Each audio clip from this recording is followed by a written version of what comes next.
Scheme था वो 3,000 करोड़ का था, जिसमें हमने 2600 करोड़ और इन्वेस्टमेंट को लेंगे तो इन्वेस्टमेंट भी हम अगर 2900 करोड़ इधर था, 9 से 14, तो इधर 5100 करोड़ सब मिला करके। तो मैं आज ये कहने में सक्षम हूं कि नीली क्रांति में हमने जो बेस बनाया था देश के सामने, उस बेस को आज नीली क्रांति से अर्थ क्रांति की ओर जा रहे हैं। आज देश में विश्व का सबसे बड़ा जो मेरा, अगर सी बीड को हम अलग करते हैं तो फिशरी में हम दूसरे नंबर के एक्सपोर्टर हैं। 10%, 10.8 मेरा एनुअल ग्रोथ है, 7.53 प्रोडक्शन का ग्रोथ, और कंपेयर करेंगे पीछे से तो 2010 से 2014 में 4 से 5% का ग्रोथ था, और आज हम ग्रोथ को डबल पर ले जाने का काम किया है। और डबल पर ले जाने का काम ही नहीं किया है, बल्कि देश में जो हमारे पास इंफ्रास्ट्रक्चर है जिससे हम उत्पादन लेते हैं, 22 लाख हेक्टर तालाब है, 31 लाख हेक्टर मेरे पास रिजर्वायर है भारत के अंदर में, लगभग 8000 किलोमीटर समुद्र का छोर है, और 12 लाख हेक्टर के लगभग 11.19 लाख ब्रैकिश वाटर है, जो समुद्र का छोर में ब्रैकिश वाटर, जिससे हम प्रॉन की खेती करते हैं। अभी तक देश में जो हमारा तालाब है, पहले 2.5 था ग्रोथ प्रोडक्शन प्रति हेक्टर, अब 3.3 पर हम हैं। अब इसे हम 5 टन प्रति हेक्टर ले जा रहे हैं, जो 22 लाख हेक्टर है।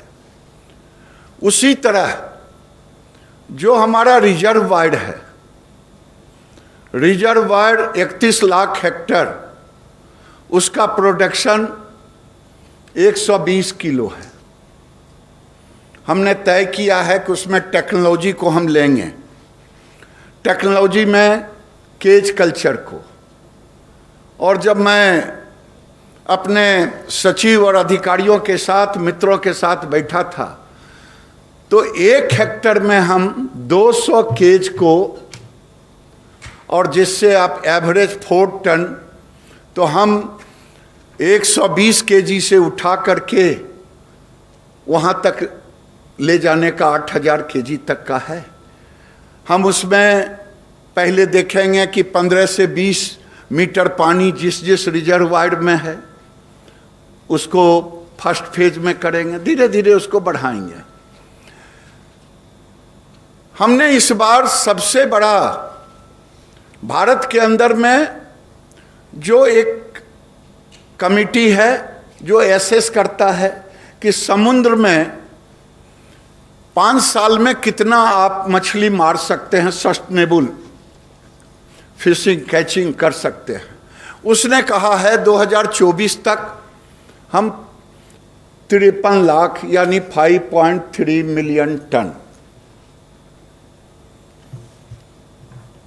हम 46,000 करोड़ का एक्सपोर्ट कर रहे हैं।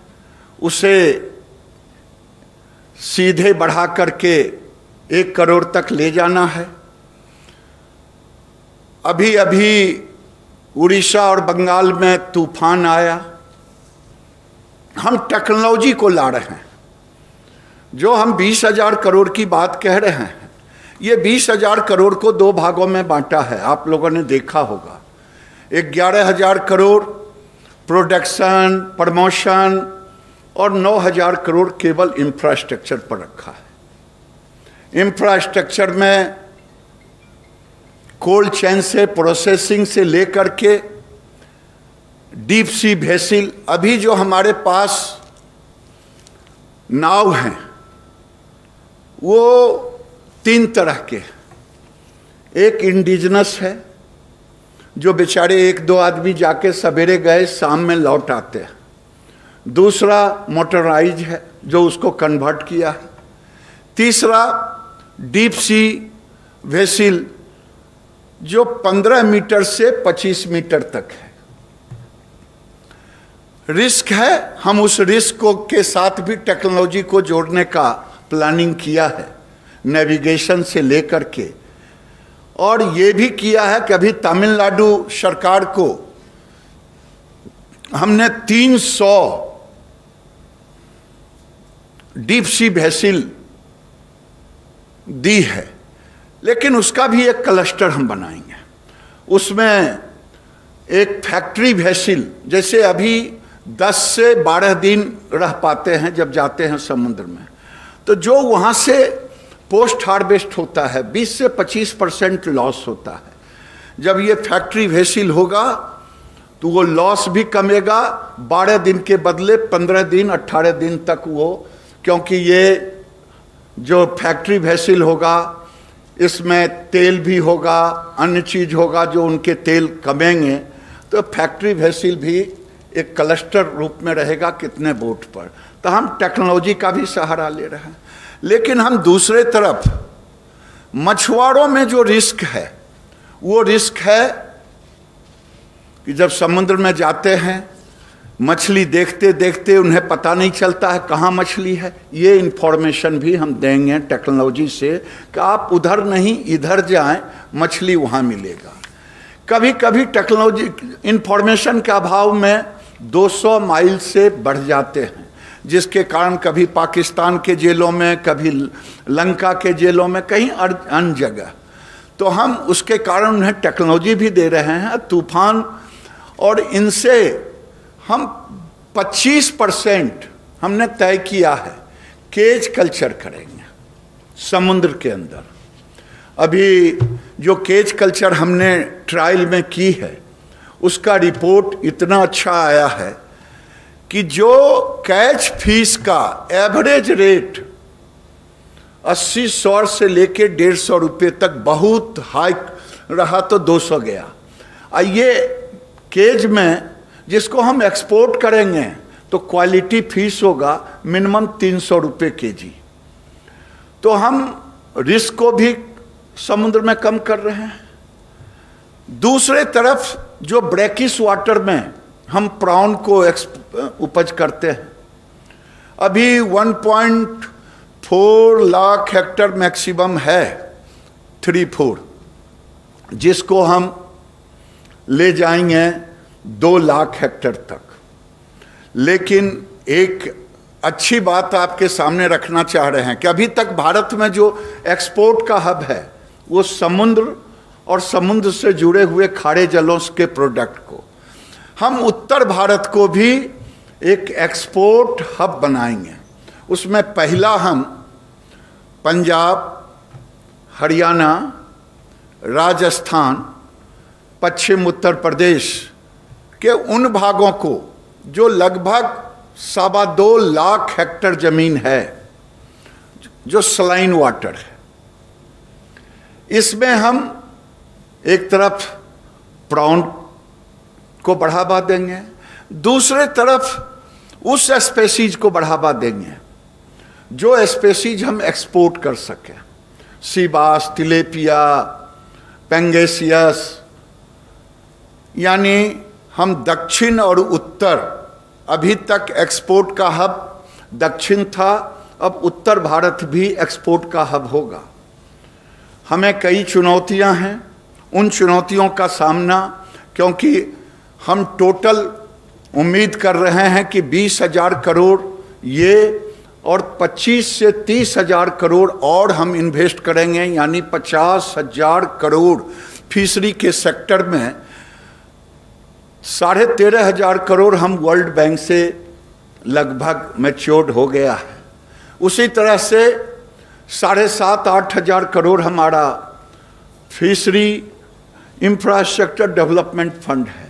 तो अगर मैं जो 13,500 करोड़ है वो 25,000 से 30,000 करोड़ इन्वेस्टमेंट में जाएगा और 8,000 10,000 यानी हमारा अगला टारगेट है 50,000 करोड़ इन्वेस्टमेंट का। और जिस टेक्नोलॉजी को हम साथ ले रहे हैं, टेक्नोलॉजी RAS टेक्नोलॉजी है, बायोफ्लॉक टेक्नोलॉजी है। अभी देश में आपको मैंने बताया कि 3.5 टन का प्रति हेक्टर एवरेज है। 24,000 हेक्टर हम 5 साल में ब्लू रेवोल्यूशन में नए तालाब देश में खुदवाने का काम किया है। आगे हमने टारगेट तो रखा है 31,000 हेक्टर का, लेकिन टेक्नोलॉजी को जब हम साथ लेंगे, क्योंकि भारत के अंदर आबादी बढ़ती जा रही है, जमीन श्रिंक कर रहा है, तो हमने टेक्नोलॉजी को इसलिए साथ लिया है कि अगर हम टेक्नोलॉजी लेते हैं तो जो 1 हेक्टर में हम उपज करते हैं वो उसके 20% भाग में, 10% भाग में RS से हम उसका प्रोडक्शन ले पाएंगे। तो हमने टेक्नोलॉजी का भी सहारा लिया है, प्रोसेसिंग का भी लिया है, कोल्ड चेन का भी लिया है। जो भी टेक्नोलॉजी अपना सकते हैं हम उनमें लिया है। सबसे बड़ी बात कि पहली बार हम इंश्योरेंस भी, जो डीप सी वेसल जाएगा उसका भी इंश्योरेंस कराएंगे। और 3,500 गांव, लगभग 3400 गांव है समुद्र के किनारे मछुआरे का। हर गांव में एक सागर मित्र देंगे और 100 विलेज को हम मॉडल विलेज बनाएंगे, जिसकी चर्चा हल्का सा आपने देखा होगा। आज जो मछुआरे अपना इंडिजिनस बोट लेकर के जाते हैं वो पूरे साल में 1 लाख की आमदनी करते हैं। जब हम केज कल्चर में कन्वर्ट करेंगे तो उनकी आमदनी सीधे 4 गुना होगा। हम 2 केज अगर दे दिए तो उसकी प्लानिंग कर रहे हैं। तो दक्षिण से लेके उत्तर तक हम 100 गांव को आदर्श ग्राम भी बनाएंगे, उसमें एंड टू एंड सॉल्यूशन होगा। इस बार हमने, विभाग ने तय किया है कि हम क्लस्टर मोड को भी ऑपरेट करेंगे।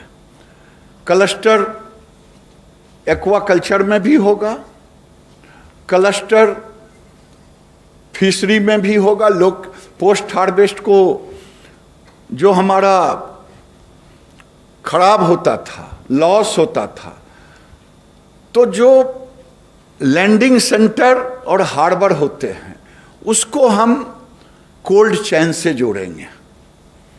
और मेरा विश्वास है कि आने वाले दिन में जो अभी एवरेज 10.8% का ग्रोथ रेट है, 9 कह लें तो भी कोई हर्ज नहीं होगा, 11 क्योंकि 10.88 है।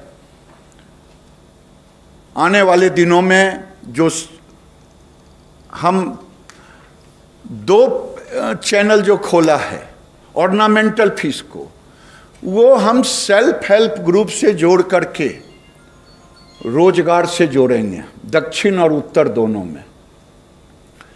और सी बीड को भी हम मछुआ की महिलाओं के साथ जुट करके, सेल्फ हेल्प ग्रुप से जुड़ करके, क्योंकि ये सी बीड आज तक हमने नेचुरल रिसोर्स को हम कैप्चर नहीं कर पाए। 20 बिलियन का ये मार्केट है। आज पूरी दुनिया में 80% चाइना और इंडोनेशिया के पास है। हम केवल 300 टन पर, 3,000 टन पे, 3,000 टन पे हम हैं। अभी हम 2-3 राज्यों के साथ मिल कर के उस पर काम कर रहे हैं और मेरा पूरा विश्वास है कि जो प्रधानमंत्री का सपना है, उस सपना को हम नीली क्रांति से अर्थ क्रांति की ओर ले जाएंगे। और इस अर्थ क्रांति में जब प्रधानमंत्री ने इसे अलग विभाग के रूप में रखा, उस समय ही हम लोगों ने इस विजन को देखा था कि आने वाले दिनों में, अभी तो वैसे 55 लाख रोजगार का, लेकिन फिशरी सेक्टर में आपने देखा होगा जो प्रत्यक्ष और अप्रत्यक्ष दिखाई देता है, जो नहीं दिखाई देता है, वो बहुत बड़ा सेक्टर है। जब मंडी में मछली जाती है तो उसके बाद जो वेंडर तक होते हैं, जिसकी कल्पना किसी के पास नहीं है।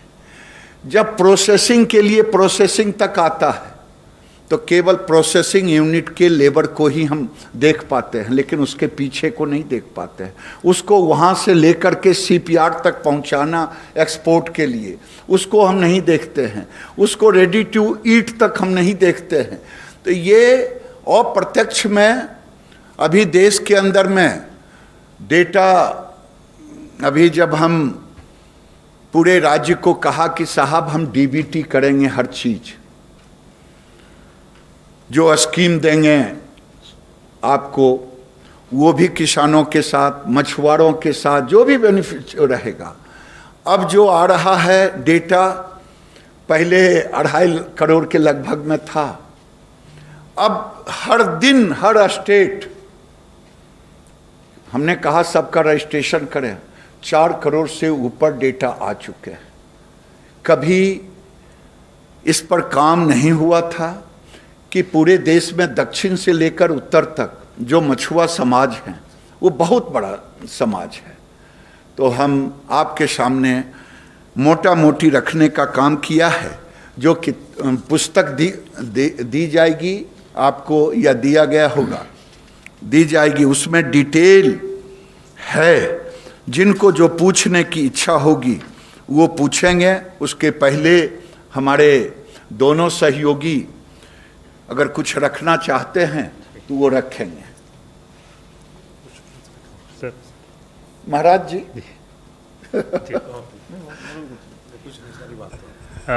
फ्रेंड्स, ऐसा है कि जो बुकलेट अभी रिलीज़ करी है उसकी कॉपीज डिस्ट्रीब्यूट भी करेंगे। सॉफ्ट कॉपी पीआईबी के वेबसाइट पे भी लगेगी। सॉफ्ट कॉपी हम आपको सर्कुलेट कर देंगे मेल में। जो अगर क्वेश्चन है किसी का तो मंत्री जी के लिए। Yes ma'am. सर, अभी जो आपने बताया कि प्रधानमंत्री मत्स्य संपदा योजना, ये आगे का है सर, अगले 5 साल में जो क्या करना है, कैसे फिशरी सेक्टर में ग्रोथ लाने की बात है। अभी का क्या परिस्थिति है सर? ये जो संक्रमण से जो झूल रहे फिशरमैन, कितने इन्फेक्टेड है, उनका क्या मदद मिल रहा है, किस तरह का कोई आपके पास आंकड़ा है जो बता सके? देखिए, मैं आपसे कहूँगा 14 अप्रैल कब हम लोगों ने दिया था फिशिंग के लिए उनको? अप्रैल, मिड ऑफ अप्रैल में हमने आदेश दिया था फिशिंग के लिए। हमारा एक्सपोर्ट भी लगभग एज यूजुअल मेरा ग्रोथ में बहुत कमी नहीं है, जैसा कि अभी तक रिपोर्ट आया है। उम्मीद है कि जून में मुझे उसका पूरा रिपोर्ट मिल जाएगा। यानी एक्सपोर्ट में अगर अंदाज से कहूँ तो 5-10% का कमी आया होगा, मुश्किल से, वो भी मुझे लगता है नहीं के बराबर। अप्रैल में हमने, मिड ऑफ अप्रैल में फिशिंग के लिए हमने खोल दिया, समुद्र में भी खोल दिया और इनलैंड में भी खोल दिया। क्योंकि शुरू के दिनों में एक अफवाह हुआ था जिसके कारण हमारे सेक्टर को धक्का लगा था, खास करके पोल्ट्री सेक्टर को। फिशरी सेक्टर को भी हमने खोल दिया था। बताएं सर। 99। सर, मैं अनिल हूँ, न्यूज़ 18 से। सर, मेरा सवाल है कि जिस तरह से हमने देखा कि पश्चिम बंगाल और उड़ीसा में अम्फान चक्रवात आया था उसके बाद मछली उत्पादन में उन जो क्षेत्र है जहाँ से उत्पादन होता है कितना प्रभाव पड़ा है और केंद्र सरकार ने किस तरह से सहायता की।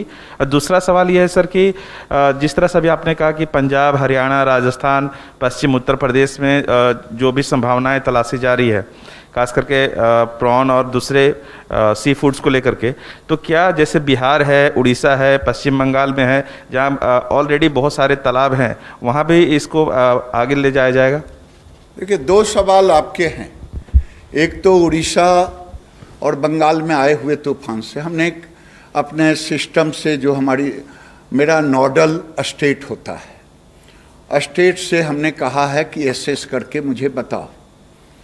और जहाँ तक आपने कहा, कल्पना नहीं किया हूँ काम, ये जो हरियाणा, पंजाब सलाइन वाटर पर काम करने के बाद रिजल्ट आ गया, तब मैंने ये एसेस करके राज्य सरकारों के साथ मिल करके इसको एक्सपोर्ट हब, जहाँ तक उत्तर प्रदेश, बिहार, अन्य राज्यों की बात, जो मैंने कहा जब स्कीम बनेंगे तो उसमें 2-3 तरह की स्कीमें हम, एक एक्सपोर्ट का एंड टू एंड सोल्यूशन होगा इनलैंड में भी, वो बिहार सरकार, उत्तर प्रदेश की सरकार, जहाँ की सरकारें हमारे साथ इस स्कीम में जुटेंगे, क्योंकि ये सारी मछलियाँ हमने रखा है तिलेपिया को, पेंगासियस को, जो दुनिया में एक्सपोर्ट होता है, ये दोनों इनलैंड के हैं, जो यूपी, बिहार, मध्य प्रदेश, जहाँ का नाम लें, पंजाब, हरियाणा, राजस्थान, सभी जगह होने वाले हैं। इसलिए राज्य सरकार के साथ मिलकर के अभी तो स्कीमें तब तक राज्य से बातें चल रही है, आगे लगेगा समय, लेकिन होगा।